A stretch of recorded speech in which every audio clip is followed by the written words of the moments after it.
किसी गांव में एक किसान रहता था। उसके 4 पुत्र थे। किसान बहुत ही मेहनती था। यही कारण था कि उसके सभी पुत्र भी अपने हर काम को पूरी मेहनत और ईमानदारी से किया करते थे। लेकिन परेशानी यह थी कि किसान के सभी पुत्रों की आपस में बिल्कुल भी नहीं बनती थी। वो सभी छोटी छोटी बात पर आपस में लड़ते झगड़ते रहते थे। अपने पुत्रों के इस झगड़े को लेकर किसान बहुत परेशान रहता था। किसान ने कई बार अपने पुत्रों को इस बात के लिए समझाने का प्रयास किया, लेकिन उसकी बातों का चारों भाइयों पर कोई असर नहीं होता था। धीरे धीरे किसान बूढ़ा हो चला, लेकिन उसके पुत्रों के आपसी झगड़ों का सिलसिला खत्म होने का नाम ही नहीं ले रहा था। ऐसे में एक दिन किसान ने एक तरकीब निकाली और पुत्रों के झगड़ों की इस आदत को दूर करने का मन बनाया। उसने अपने सभी पुत्रों को आवाज़ लगाई और अपने पास बुलाया। किसान की आवाज़ सुनते ही सभी पुत्र अपने पिता के पास पहुंच गए। उन्हें समझ नहीं आ रहा था कि उनके पिता ने उन सभी को एक साथ क्यों बुलाया है। सभी ने पिता से उन्हें बुलाने का कारण पूछे। किसान बोला, आज मैं तुम सभी को एक काम देने जा रहा हूँ। मैं देखना चाहता हूँ कि तुम में से कौन ऐसा है कि जो इस काम को बखूबी कर सकता है। सभी पुत्रों ने एक सुर में कहा, पिताजी, आप जो काम देना चाहते हैं दीजिए, हम उसे पूरी मेहनत और ईमानदारी से करेंगे। बच्चों के मुंह से यह बात सुनकर किसान ने अपने बड़े बेटे से कहा, जाओ और बाहर से कुछ लकड़ियां उठा कर लाओ। किसान ने अपने दूसरे बेटे से एक रस्सी लाने को कहा।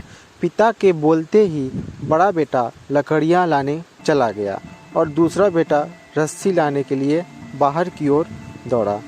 थोड़ी देर बाद दोनों बेटे वापस आ गए और पिता को लकड़ियां और रस्सी दे दी। अब किसान ने अपने बेटों को बोला कि इन सभी लकड़ियों को रस्सी से बांधकर उनका गट्टर बना दें।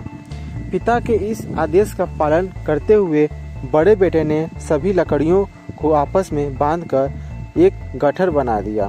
गट्ठर तैयार होने के बाद बड़े बेटे ने किसान से पूछा, पिताजी, अब हमें क्या करना है?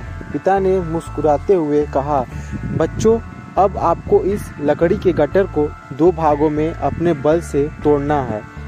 पिता की यह बात सुनकर बड़ा बेटा बोला, यह तो मेरे बाएं हाथ का काम है, मैं इसे मिनटों में दूर कर दूंगा। दूसरे नंबर का बेटा बोला, इसमें क्या है, यह काम तो आसानी से हो जाएगा। तीसरे नंबर का बेटा बोलता है, यह तो मेरे सिवा कोई नहीं कर पाएगा।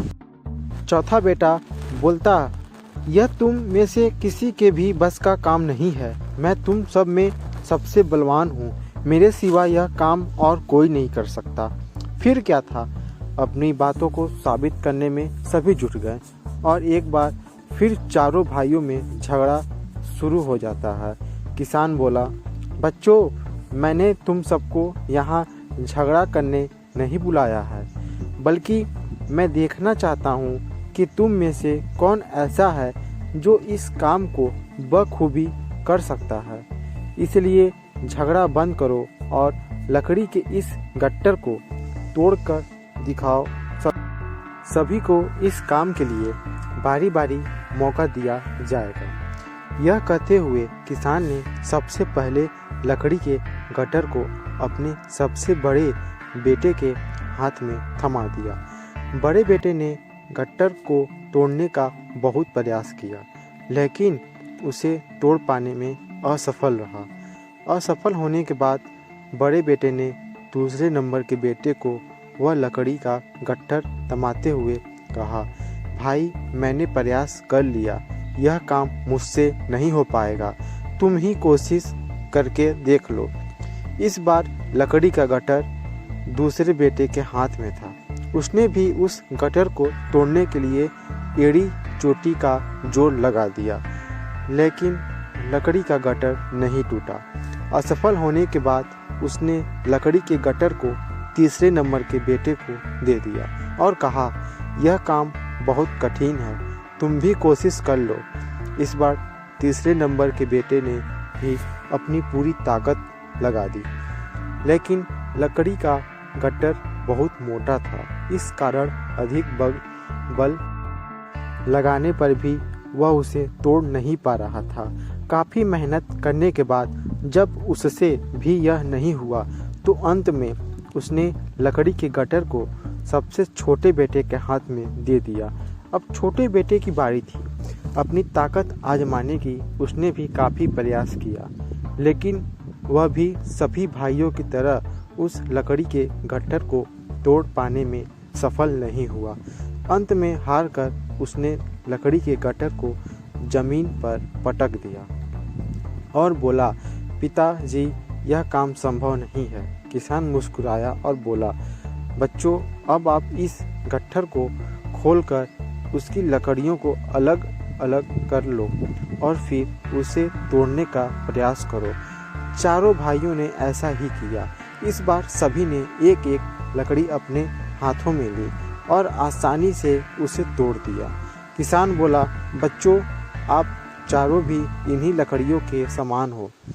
जब तक इन लकड़ियों की तरह साथ रहोगे तब तक कोई भी तुम्हें किसी तरह का नुकसान नहीं पहुंचा पाएगा, लेकिन अगर तुम लोग लड़ते झगड़ते रहोगे तो इन अकेली लकड़ियों की तरह आसानी से टूट जाओ। किसान की यह बात सुनकर अभी सभी बच्चों को समझ में आ गया था कि पिता उन्हें क्या समझाना चाहते हैं। सभी पुत्रों ने अपनी गलतियों के लिए क्षमा मांगी और वादा किया कि जीवन में फिर दोबारा कभी वे आपस में नहीं झगड़ेंगे। एकता में बल कहानी से सीख हमें क्या मिलती है दोस्तों? एकता में बल कहानी हमें बताती है कि एकता ही सबसे बड़ी ताकत होती है। अगर हम आपस में एकजुट होकर रहेंगे तो कोई भी मुश्किल क्यों न आ जाए उसका सामना साथ मिलकर आसानी से किया जा सकता है। वहीं अगर हम एक दूसरे से लड़ेंगे और अलग रहेंगे तो छोटी से छोटी तकलीफ भी ज़िंदगी पर भारी पड़ सकती है। धन्यवाद दोस्तों। कहानी कैसी लगी हो, अच्छी लगी हो तो लाइक शेयर सब्सक्राइब ज़रूर कीजिएगा दोस्तों। आगे की कहानी करने के लिए धन्यवाद।